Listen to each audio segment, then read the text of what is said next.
Russia's war machine is hungry, but its wallet is shrinking. The Kremlin is opening the coffers wider than ever, trying to keep the economy from collapsing under the weight of sanctions, skyrocketing military spending, and plummeting oil revenues. But the question is, how long can it last?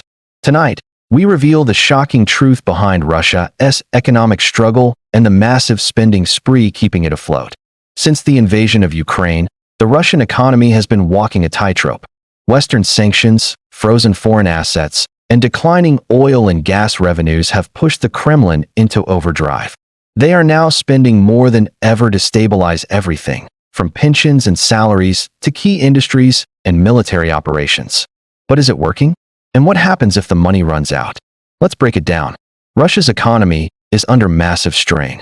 Oil and gas, the backbone of the Kremlin's revenue, are producing far less income than before the war. European countries have drastically reduced purchases of Russian energy.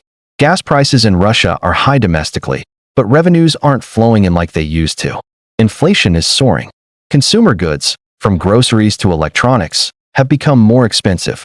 Ordinary Russians feel it daily. Salaries are stagnant, and small businesses are shutting down. Meanwhile, the government has doubled down on spending. The Kremlin has poured billions into social programs, subsidies, and military contracts, trying to prop up an economy teetering on the edge. The question is, this spending keeps the economy alive for now, but at what cost? Russia's military budget is skyrocketing. Defense spending has become the top priority, with billions allocated to weapons, tanks, drones, and missile systems. But here's the catch. Every ruble spent on the military is a ruble not spent on hospitals, schools, or infrastructure. Even as the Kremlin tries to maintain a facade of stability, cracks are appearing. Pension payments are delayed. Regional governments are scrambling to cover basic expenses. Public dissatisfaction is quietly growing, despite the strict control of the media and suppression of protests. Analysts warn that this imbalance, pumping money into war while civilian needs are neglected, could destabilize Russia internally if left unchecked. So, how is the Kremlin funding this massive spending spree? With oil prices dipping and sanctions limiting foreign access, the government has turned to multiple strategies. Foreign reserves. Initially, Russia had hundreds of billions in reserves. Much of this has now been used to stabilize the ruble and cover budget shortfalls. Domestic borrowing. The government is issuing bonds to raise cash, but this increases debt and could create long-term financial instability. State-controlled industries, energy companies, defense contractors, and other state-owned enterprises are funneling profits directly into the Kremlin's budget, tapping ordinary Russians. Inflation and higher taxes quietly shift the burden to citizens, who may not even realize the hidden cost of funding the war and economic stability. All these measures are temporary band-aids. The bigger problem is structural. With international markets closed off, investment stagnant, and trade severely limited, the Kremlin is running on borrowed time. Sanctions are the invisible hammer over Russia's economy. Western nations have targeted banks, energy exports, technology, and high-profile individuals. The result? Foreign companies are leaving Russia, and new investments are virtually non-existent.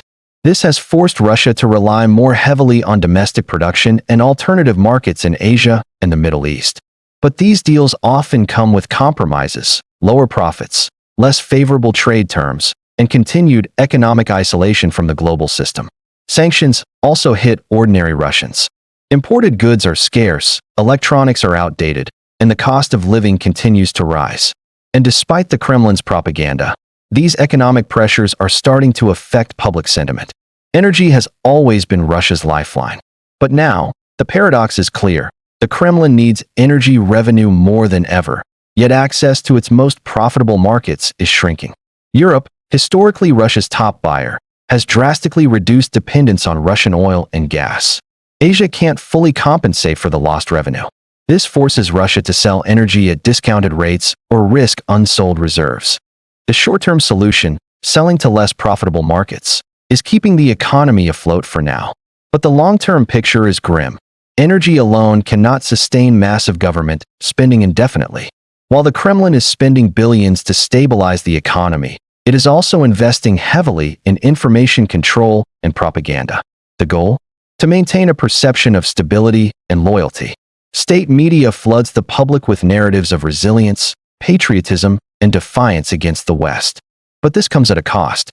Every ruble spent on propaganda is a ruble not spent on tangible solutions for the population. And cracks are showing. People are noticing shortages, inflation, and job insecurity. While fear and censorship keep dissent in check for now, the underlying economic pressure is a ticking time bomb. Russia is not uniform. Some regions, like Moscow and St. Petersburg, are relatively insulated from economic shocks. But in rural areas, factories are closing, pensions are delayed, and public services are deteriorating. The Kremlin has attempted to balance this by pumping more funds into key regions, but it is a delicate act. Social tensions could rise if inequalities continue to widen. And with public discontent simmering quietly under the surface, the government's challenge is only growing. Here's the million-dollar question. What happens if the Kremlin's spending spree fails? Economists warn that a rapid depletion of reserves or failure to maintain domestic stability could trigger sharp devaluation of the ruble, hyperinflation, increased unemployment, social unrest, and let's not forget the military dimension. If the economy can no longer support prolonged conflict, Russia may face difficult decisions both domestically and abroad. Russia's economic struggle doesn't exist in isolation. Global markets feel the ripple effects. Oil and gas prices fluctuate. Food exports from Russia slow, affecting countries dependent on grains. And geopolitical tensions rise as nations adjust strategies based on Russia's economic vulnerabilities. In short, the Kremlin's financial decisions today are not just domestic. They have global consequences.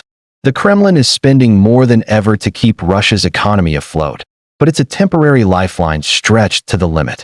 Between sanctions, declining revenues, rising domestic costs, and mounting social pressure, the sustainability of this strategy is in serious doubt. For ordinary Russians, the economic reality is harsh. For the Kremlin, the challenge is monumental.